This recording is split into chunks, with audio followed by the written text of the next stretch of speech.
Theory of notional extension of employers premises. इसका मतलब ये होता है इस थ्योरी का कि जब कोई व्यक्ति किसी कंपनी या फैक्ट्री में नौकरी करता है तो उसकी सुरक्षा की जिम्मेदारी मालिक की होती है, लेकिन ये सुरक्षा सिर्फ ज़रूरी नहीं कि वो फैक्ट्री के अंदर काम कर रहा हो तभी उसको ये सुरक्षा मिलेगी। अगर वह फैक्ट्री के बाहर भी कुछ काम करने जाता है, वह काम उसको मालिक बताता है काम करने के लिए, उस दौरान उसको जो भी चोट लगेगी तो जिम्मेदारी मालिक की होती है कंपनसेशन देने के लिए। अब मेन पर्पस क्या है कि वर्कमेंस कंपनसेशन एक्ट 1923 का, कि ये कंपनसेशन प्रोवाइड करता है वर्कर्स को अगर वर्कर्स को चोट लगती है फैक्ट्री में काम करते दौरान। अब इस लॉ को या इस थ्योरी को क्यों लाया गया?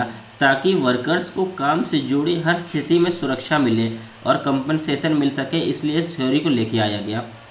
और वर्कर्स का कंपनसेशन पाने का भी अधिकार है अगर उनको वर्क टाइम के दौरान चोट लगती है तो। अब इस थ्योरी से वर्क प्लेस की डेफिनेशन को आगे बढ़ा दिया गया है और कहा गया है ज़रूरी नहीं है कि अगर वह फैक्ट्री प्रीमाइसेस के अंदर काम करें तभी उनको मुआवजा मिलेगा। अगर वो फैक्ट्री प्रीमाइसेस के बाहर भी जाके काम करते हैं और उनको चोट लगती है तो कंपनसेशन दिया जाएगा। अब इसके की एलिमेंट्स देख लेते हैं। एक्सटेंशन ऑफ वर्क प्लेस की परिभाषा को एक्सटेंड किया गया और कहा गया कोई वर्कर रेलवे ट्रैक का इस्तेमाल करते हुए घर जाता है या रेलवे ट्रैक का इस्तेमाल करते हुए फैक्ट्री आता है, ट्रांसपोर्टेशन के दौरान अगर उसे कोई चोट लगती है तो मुआवजा मिलेगा।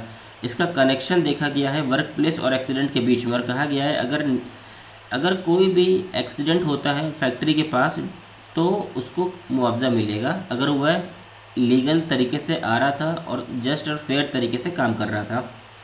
अगर कर्मचारी ऑफिस या फैक्ट्री के बाहर लेकिन काम से जुड़े किसी काम में लगा हो तो वह भी माना जाएगा कि वह ड्यूटी पर है और उसको कंपनसेशन देने की जिम्मेदारी मालिक की होती है। अब इस पे लैंडमार्क जजमेंट आया था किसका? Saurashtra salt company versus by वालू राजा। इस केस में कहा गया कि एक वर्कर को चोट लग गई थी रेलवे ट्रैक को क्रॉस करते वक्त, तो कोर्ट ने माना कि सिंस एक ही रास्ता था रेलवे ट्रैक को क्रॉस करके वह आ रहा था अपने फैक्ट्री में काम करने, तो ये माना जाएगा उसको कंपनसेशन दिया जाएगा। अब दूसरा जो लैंडमार्क केस आता है वह आता है BEST best undertaking versus Shrimati Agnes, 1963 का केस है। एक बस चालक ड्यूटी खत्म करने के बाद सड़क पार कर रहा था तभी वह घायल हो जाता है। इस केस के फैक्ट कुछ इस तरह थे।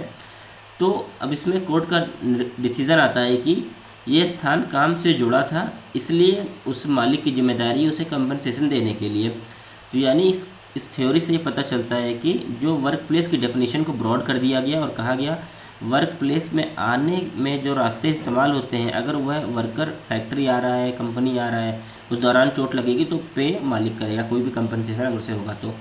अब निष्कर्ष के तौर पे जो कंक्लूजन देखें तो इससे निकल के आता है अगर कोई कर्मचारी काम के दौरान काम पर जाते समय या ऑफिस आते वक्त, ऑफिस से घर आते वक्त अगर वह घायल हो जाता है तो भले ही वह ऑफिस के बाहर हो लेकिन उसे कानूनी रूप से माना जाएगा वह काम पर था, इसलिए उसे कंपनसेशन भी दिया जाएगा। If a worker is injured there the employer may be liable for compensation, तो मालिक की जिम्मेदारी बनेगी उसे मुआवजा देने के लिए। तो ये सिंपल सा लॉजिक काफ़ी इंटरेस्टिंग टॉपिक था। The theory is crucial for ensuring workers safety and justice. ये थ्योरी इसलिए लाया गया ताकि वह सुरक्षा दे सके वर्कर्स को और न्याय दिलाने के लिए बहुत ही महत्वपूर्ण थ्योरी है।